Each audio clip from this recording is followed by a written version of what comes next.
ನಮಸ್ಕಾರ, ಅಶ್ವ ಹೆಲ್ತ್ಗೆ ಸ್ವಾಗತ. ನಾನು ವನಿತಾ. ಎಸೆಯುವ ಆಲೂಗಡ್ಡೆ ಸಿಪ್ಪೆಯಲ್ಲಿದೆ ಸೌಂದರ್ಯದ ಖಜಾನೆ. ಹೌದು, ಸಾಮಾನ್ಯವಾಗಿ ನಾವು ಅಡುಗೆ ಮಾಡುವಾಗ ಆಲೂಗಡ್ಡೆಯ ಸಿಪ್ಪೆಯನ್ನ ಸುಲಿದು ಕಸದ ಬುಟ್ಟಿಗೆ ಎಸೆಯುತ್ತೇವೆ. ಆದರೆ ಇನ್ನು ಮುಂದೆ ಹಾಗೆ ಮಾಡುವ ಮೊದಲು 2 ಬಾರಿ ಯೋಚಿಸಿ. ಯಾಕಂದ್ರೆ ನಾವು ವ್ಯರ್ಥವೆಂದು ಭಾವಿಸುವ ಈ ಸಿಪ್ಪೆಯಲ್ಲೇ ಚರ್ಮದ ಆರೈಕೆ, ಕೂದಲಿನ ಪೋಷಣೆ ಮತ್ತು ನೈಸರ್ಗಿಕ ಸೌಂದರ್ಯವನ್ನು ಹೆಚ್ಚಿಸುವ ಅನೇಕ ಪೋಷಕಾಂಶಗಳು ಅಡಗಿವೆ.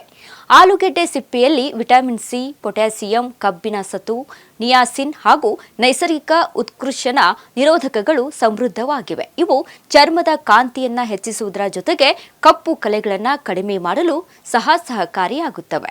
ಇನ್ನು ಆಲೂಗಡ್ಡೆ ಸಿಪ್ಪೆಯಲ್ಲಿ ಇರುವ ನೈಸರ್ಗಿಕ ಬ್ಲೀಚಿಂಗ್ ಗುಣಲಕ್ಷಣಗಳು ಚರ್ಮದ ಬಣ್ಣವನ್ನು ಸಮತೋಲನಗೊಳಿಸಲು ನೆರವಾಗುತ್ತದೆ. ಮುಖದಲ್ಲಿ ಮಡವೆ, ಕಲೆಗಳು, ಸನ್ ಟ್ಯಾನ್ ಅಥವಾ ಕಪ್ಪು ಗುರುತುಗಳಿದ್ರೆ ಸ್ವಚ್ಛವಾಗಿ ತೊಳೆದು ಸಿಪ್ಪೆಯನ್ನ ಮುಖದ ಮೇಲೆ ನಿಧಾನವಾಗಿ ಉಜ್ಜಿ 10 ರಿಂದ 15 ನಿಮಿಷಗಳ ನಂತರ ತಣ್ಣೀರಿನಿಂದ ತೊಳೆಯಬಹುದು.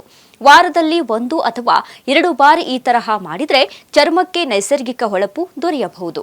ಇನ್ನು ಕಣ್ಣಿನ ಸುತ್ತಲಿನ ಕಪ್ಪು, ವರ್ತುಲ ಮತ್ತು ಊತವನ್ನ ಕಡಿಮೆ ಮಾಡಲು ಆಲೂಗೆಡ್ಡೆ ಸಿಪ್ಪೆ ಸಹಕಾರಿಯಾಗಬಹುದು. ಕೆಲವು ನಿಮಿಷಗಳ ಕಾಲ ಫ್ರಿಜ್ನಲ್ಲಿ ತಂಪಾಗಿಸಿದ ಸಿಪ್ಪೆಯನ್ನ ಕಣ್ಣುಗಳ ಮೇಲೆ 15 ನಿಮಿಷ ಇರಿಸಿದರೆ ತಂಪಿನ ಅನುಭವದೊಂದಿಗೆ ಆಯಾಸವು ಕಡಿಮೆಯಾಗಬಹುದು. ಎಣ್ಣೆಯುಕ್ತ ಚರ್ಮ ಹೊಂದಿರುವವರಿಗೆ ಮೊಡವೆ ಸಮಸ್ಯೆ ಹೆಚ್ಚಾಗಿ ಕಂಡುಬರುತ್ತದೆ. ಈ ಸಂದರ್ಭದಲ್ಲಿ ಆಲೂಗೆಡ್ಡೆ ಸಿಪ್ಪೆಯನ್ನ ರುಬ್ಬಿ ಅದರ ರಸಕ್ಕೆ 2 ಹನಿ ನಿಂಬೆ ರಸ ಸೇರಿಸಿ ಮುಖಕ್ಕೆ ಹಚ್ಚಬಹುದು. ಇದು ಹೆಚ್ಚುವರಿ ಎಣ್ಣೆಯನ್ನ ಹೀರಿಕೊಳ್ಳಲು ಹಾಗೂ ರಂಧ್ರಗಳನ್ನು ಸ್ವಚ್ಛವಾಗಿಡಲು ಸಹಾಯ ಮಾಡುತ್ತದೆ. ಇನ್ನು ಆಲೂಗಡ್ಡೆ ಸಿಪ್ಪೆಯಲ್ಲಿ ಇರುವ ವಿಟಮಿನ್ ಸಿ, ಕಬ್ಬಿಣ ಹಾಗೂ ಉತ್ಕರ್ಷಣ ನಿರೋಧಕಗಳು ಕೂದಲಿನ ಆರೋಗ್ಯಕ್ಕೂ ಉಪಯುಕ್ತವಾಗಿದೆ.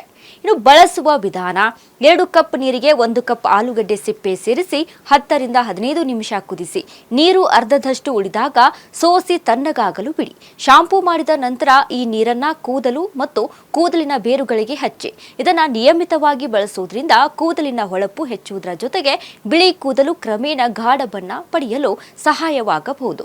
ಸಂಶೋಧನೆಯ ಪ್ರಕಾರ ಆಲೂಗಡ್ಡೆ ಸಿಪ್ಪೆಯಲ್ಲಿ ಫಿನಾಲಿಕ್ ಸಂಯುಕ್ತಗಳು, ಉತ್ಕರ್ಷಣ ನಿರೋಧಕಗಳು ಮತ್ತು ಪಿಷ್ಟಾಂಶಗಳು ಹೆಚ್ಚಿನ ಪ್ರಮಾಣದಲ್ಲಿವೆ. ಇದೇ ತರಹದ ಮಾಹಿತಿಗಾಗಿ ನೋಡ್ತಾ ಇರಿ ಅಶ್ವ ಹೆಲ್ತ್ ಚಾನೆಲ್. ನಮಸ್ಕಾರ.